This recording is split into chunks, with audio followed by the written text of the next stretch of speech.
Once upon a time, in a quiet, peaceful town nestled between rolling hills, there was a young woman named Emily.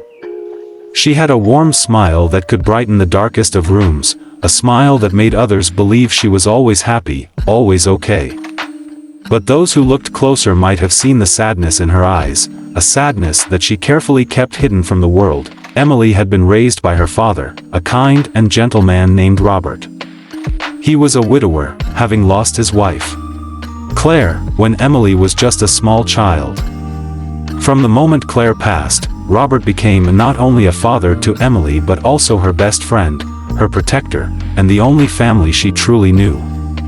The two of them shared everything: morning walks, afternoons baking cookies, nights reading books together.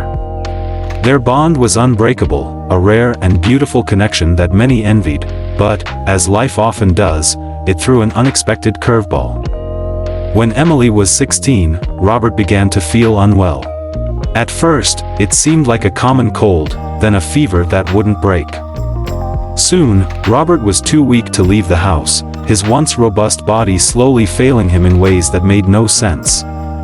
Doctors were puzzled, unable to find a diagnosis, and as the weeks passed, his condition grew worse. Emily stayed by his side, her own life put on hold. She watched helplessly as her father, the man who had been her rock, became weaker each day. The laughter that once filled their home began to fade, and silence replaced the warmth that had once radiated from their little family. But Emily never complained. She took care of him, comforted him, and held his hand as he grew frailier. One evening, as the sun set and painted the sky with shades of pink and gold, Emily sat by her father's bedside. He had become so weak that even speaking was a labor for him, but still, his eyes shone with the same tenderness they always had. He reached for her hand, his voice barely a whisper. "Emily," he said, his voice raspy but warm, "I need you to listen to me. I've lived my life, and I have no regrets. But there's one thing I want you to promise me." Tears welled up in Emily's eyes, but she tried to hold them back. She nodded, her throat tight with emotion. "You've been my strength, my light, my reason to keep going all these years," Robert continued, his grip on her hand tightening. "But you have to live for yourself. Don't let my absence hold you back. Promise me, Emily, that you will live a life filled with joy, with love, and with meaning. I need you to be happy, even when I'm gone." Emily's heart shattered in that moment. She had always known that she would lose her father one day, but she hadn't expected it to feel like the ground was crumbling beneath her. She wanted to scream, to tell him that she couldn't imagine a life without him, that she didn't know how to go on without him by her side. But she knew, deep down, that her father was asking her to do the hardest thing of all, to live for herself, not just for him.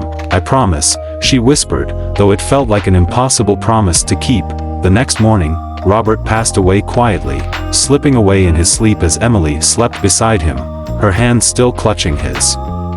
She awoke to find him gone, and the emptiness that followed was a void she couldn't have prepared for. The world seemed darker, colder, as though the very air was heavier. The one person who had made her feel loved, safe, and cherished was no longer there. In the days and weeks that followed, Emily tried to carry on, but the pain was unbearable. She couldn't bring herself to cry fully, nor could she let go of the grief that clung to her. It felt as though the world was moving forward, but she was stuck in place, frozen by the weight of her loss. She stayed in their small town, surrounded by the memories of her father, but it wasn't the same anymore. Eventually, she made the decision to leave. She moved to a bustling city, hoping that a change of scenery would help her heal. She found work, made friends, and tried to live a normal life. But every day, she felt the absence of her father like an echo in her soul. It was as though she was living someone else's life, one that wasn't hers, but a life she was simply going through the motions of. Years passed, but the grief never left her. She tried to keep up appearances, to be the happy, successful woman others thought she was.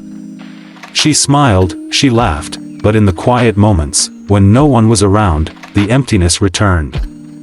She often found herself standing at the edge of the city, looking out at the skyline and wondering if this was what her father had meant when he told her to live.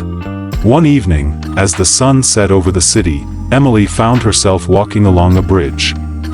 The streets were filled with people, but she felt alone. The lights of the city reflected off the river below, and the world seemed so vast, so indifferent. She leaned against the railing, lost in thought, and suddenly felt as though she could hear her father's voice, faint but clear, in the wind, live fully, "Emily. Don't just exist. Live." Tears filled her eyes as the weight of his words finally hit her. She had been living in the shadow of her grief, holding on to the past, afraid to move forward. But her father hadn't asked her to forget him. He hadn't asked her to erase the love they shared. He had simply wanted her to live, to embrace the world, to find joy and meaning again. In that moment, Emily understood. She wasn't dishonoring her father by moving on. She was honoring him by living the life he had always dreamed for her, a life where joy, love, and meaning were still possible, even in the face of loss. With a deep breath, she wiped away her tears and smiled for the first time in years. The path ahead wouldn't be easy and the pain of losing her father would never truly go away. But she could move forward, carrying his memory in her heart, as a guide, not a weight. From that day forward, Emily made a promise to herself. She would live for herself, as her father had always wanted. She would seek out the beauty in life, embrace love, and live fully, knowing that her father's love would always be the light that guided her. And so, Emily began to live, not just for him, but for herself.